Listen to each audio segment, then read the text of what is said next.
नमस्कार मित्रों, आज हम बात करेंगे कुछ वरिष्ठ लोगों की। आज की चर्चा उनके लिए है जो 55 वर्ष की आयु को पार कर चुके हैं। तो आज का सार यह है कि कभी भी मनुष्य को इस उम्र में मन चाहे कितना भी जोशीला हो, पर 60 की उम्र पार होने के पश्चात यदि आप अपने आप को अब भी फुर्तीला मानते हैं तो ये आपकी गलतफहमी है। ये आपका विचार बहुत ही हानिकारक है। वास्तव में ढलती उम्र के कारण अब शरीर उतना ताकतवर और फुर्तीला नहीं रहा जितना कि पहले था। आपका शरीर ढलान पर होता है जिससे कि हड्डियां और जोड़ कमजोर हो जाते हैं और फिर भी हम अपने आप को ताकतवर समझते हैं।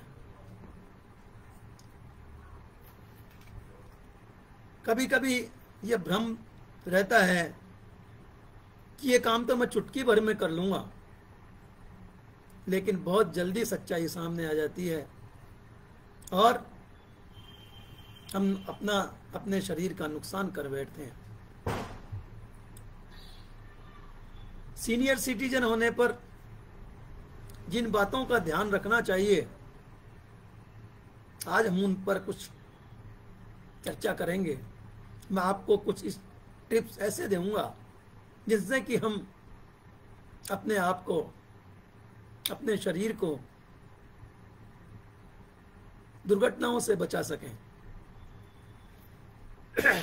धोखा तभी होता है जब मन सोचता है कि कर लूंगा और शरीर करने से चूक जाता है।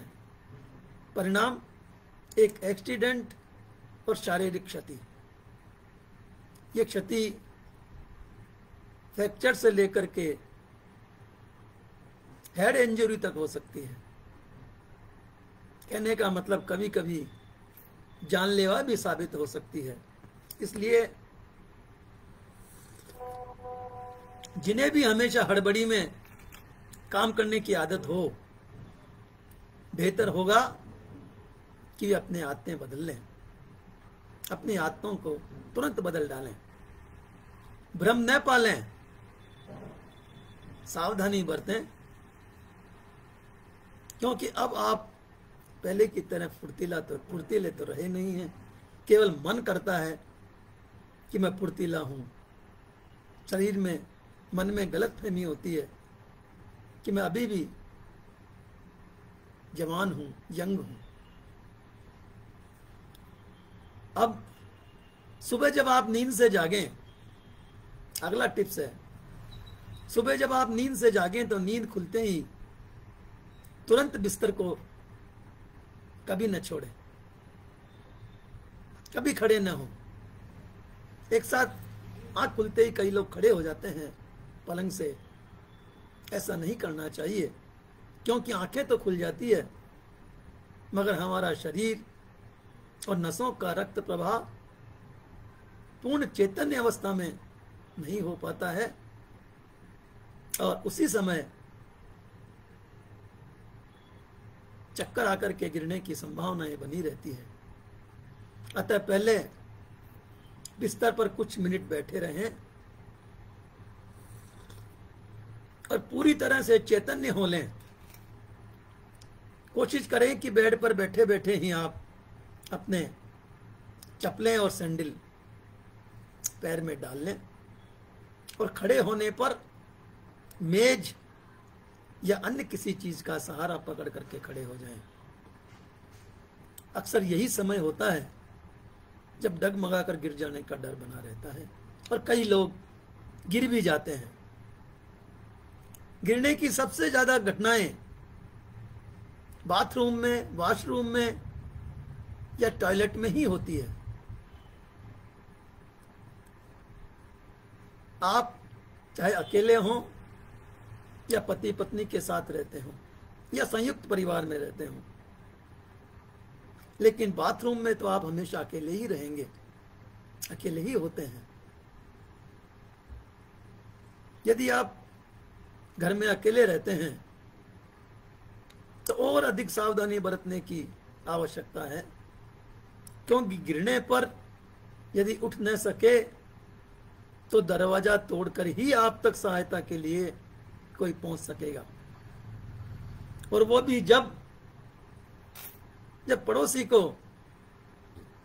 समय पर आपके गिरने की सूचना प्राप्त होगी और वे आप तक पहुंचने में सफल हो सकेंगे। याद रखें, बाथरूम में भी मोबाइल साथ हो ताकि वक्त जरूरत पड़ने पर वो काम आ सके। बाथरूम में यदि आप गिर जाते हैं तो उस समय आपको कुंडी खोलने का भी हिम्मत नहीं होती है, अवसर नहीं मिलता है। यदि पहली बात तो आप बाथरूम की कुंडी बंद ही न करें, और मोबाइल यदि आपके साथ रहेगा तो आप मोबाइल से किसी को भी अपनी सहायता के लिए पुकार सकेंगे। इसलिए बाथरूम में भी इस उम्र में मोबाइल साथ ले जाना चाहिए। मित्रों, यदि देशी शौचालय आपके पास है तो आप शीघ्र ही उसे यूरोपियन कमोड में बदला लें, क्योंकि ऐसे समय में उठने बैठने में तकलीफ हुआ करती है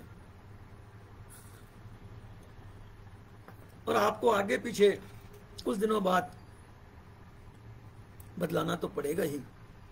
तो जितना शीघ्र हो सके आप उस कमोड को बदला लें। संभव हो सके तो कमोड के पास एक हैंडल लगवा लें, जिससे कि कमजोरी की स्थिति में आप उसे पकड़ करके उठने में सहायता ले सकें। यदि ऐसा संभव न हो तो बाजार में प्लास्टिक के वैक्यूम हैंडल मिलते हैं, जो टाइल जैसी चिकनी सतह पर आसानी से चिपक जाते हैं। लेकिन इसमें सावधानी ये रखनी पड़ेगी कि जब भी आप इस हैंडल का प्रयोग करें, एक बार उसे खींच करके, बैठे बैठे ही खींच करके परख ले, जांच ले कि कहीं वैक्यूम ढीला तो नहीं पड़ गया है। कहीं ऐसा न हो कि वैक्यूम ढीला पड़ गया हो और आप उसे पूरी शक्ति से पकड़ करके उठें और आप गिर जाएं। बाथरूम में जब आप नहाने जाएं तो आप किसी ऊंचे पाटे पर या किसी ऊंची स्टूल पर बैठ करके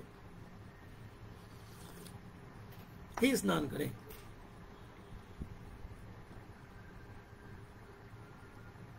बाथरूम के फर्श पर एक रबड़ की मैट आती है, वो आप अवश्य बिछवा लें, जिससे कि टाइलों की फिसलन से आप बच सकें।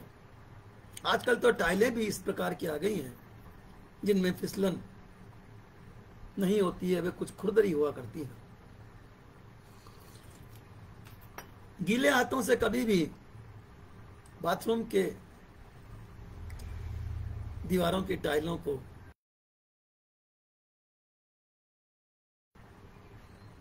क्योंकि पानी लगे हाथों से टाइलें फिसलती हैं और हम डिसबैलेंस होकर के गिर सकते हैं। बाथरूम के ठीक बाहर हो सके तो एक सूती मैट भी रख लें, जो गीले तलवों से पानी को सोख ले। कुछ सेकंड उस पर खड़े रहिए और फिर फर्श पर पैर रखिए, लेकिन फिर भी आप सावधानी बरतें। सुखाने, पैरों को सुखाने के पश्चात भी, तलवों को सुखाने पश्चात भी आप सावधानी से ही फर्श पर चलें। अंडरगारमेंट हो या कपड़े, अपने चेंज रूम में या बाथरूम में ही, बेडरूम में ही आकर के बदलें। अंडरवियर पायजामा कभी भी खड़े खड़े न पहने। उसके लिए या तो हमेशा दीवार का सहारा ले लीजिए, या फिर बेड पर बैठ करके, स्टूल पर बैठ करके या जमीन पर बैठ करके पहले उसके पायचे में पांव डालिए, फिर चाहे तो आप खड़े होकर के उसे पहन सकते हैं। इससे दुर्घटना बच जाएगी। डिसबैलेंस होने से आप बच जाएंगे। अपनी दैनिक जरूरतों की चीजों के लिए नियत जगह पर ही रखना सीखें। नियत जगह पर ही उन्हें रखेंगे तो आवश्यकता पड़ने पर आप आसानी से उसे तलाश सकते हैं, उठा सकते हैं। यदि नियत स्थान पर कोई चीज रखी होगी तो आप बिजली चले जाने के बाद भी आवश्यकता होने पर आप उस चीज को तुरंत उठा लेंगे। यदि भूलने की आदत है तो आवश्यक चीजों की एक लिस्ट बना करके दीवार पर लगा लीजिए और घर से निकलते समय एक निगाह उस पर डाल लें तो आसानी होगी।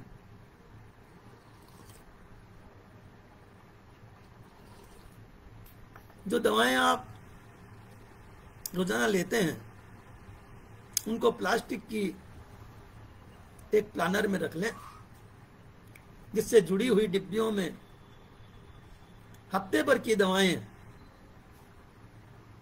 दिन वार के हिसाब से रखी जा सकती है। क्योंकि अक्सर इस उम्र में भ्रम हो जाता है कि मैंने दवा ली या नहीं ली। लेने के पश्चात भी ऐसा लगता है कि मैंने दवा नहीं खाई, और यदि हम ले लेते हैं और दोबारा हम ले लेते हैं तो डबल डोज होने का खतरा बना रहता है।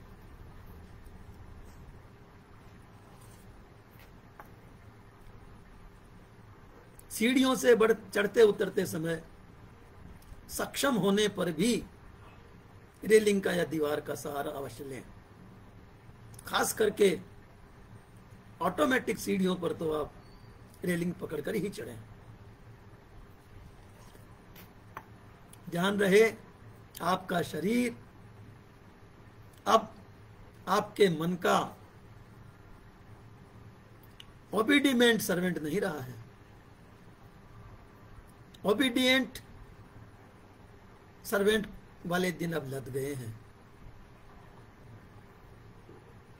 अब बढ़ती आयु में आप कोई भी कार्य ऐसा जो सदैव करते थे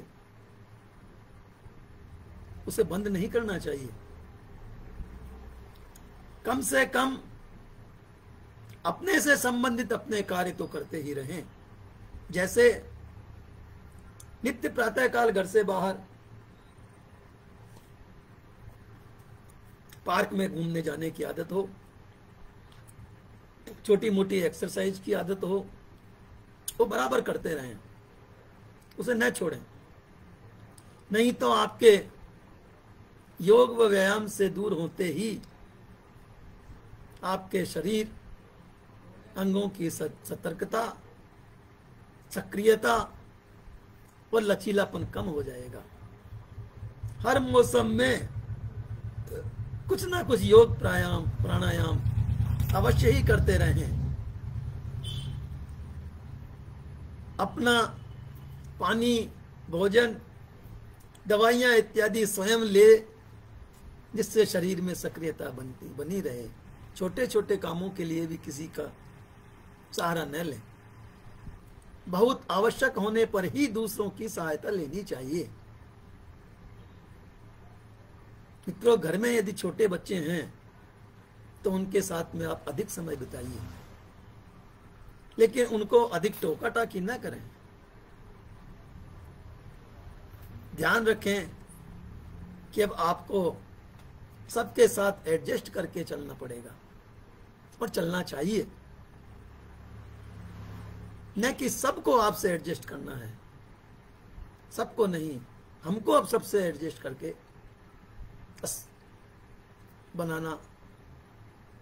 बना करके चलना चाहिए, सबसे सामंजस्य बना करके जीवन जीना चाहिए। इस सामंजस्य होने में के लिए चाहे बड़ा परिवार हो, छोटा परिवार हो, या कि पति पत्नी हो, मित्र हो, पड़ोसी हो या समाज हो, सबसे आपको सामंजस्य बैठा करके ही चलने में लाभ है। मित्रों, एक मूल मंत्र हमेशा याद रखें और उसे हमेशा उपयोग में लें। मौन कम से कम एवं आवश्यकता होने पर ही बोलें। कौन, मसलन कौन आया, कौन गया, कौन कहाँ है, कौन क्या कर रहा है, अपनी दखल अंदाजी देना बंद कर दें। नॉन अर्थात नमक, भोजन के प्रति स्वाद पर नियंत्रण रखें। इस उम्र में नमक और शक्कर विष के बराबर होती है। तो मित्रों, नॉन, मौन, कौन,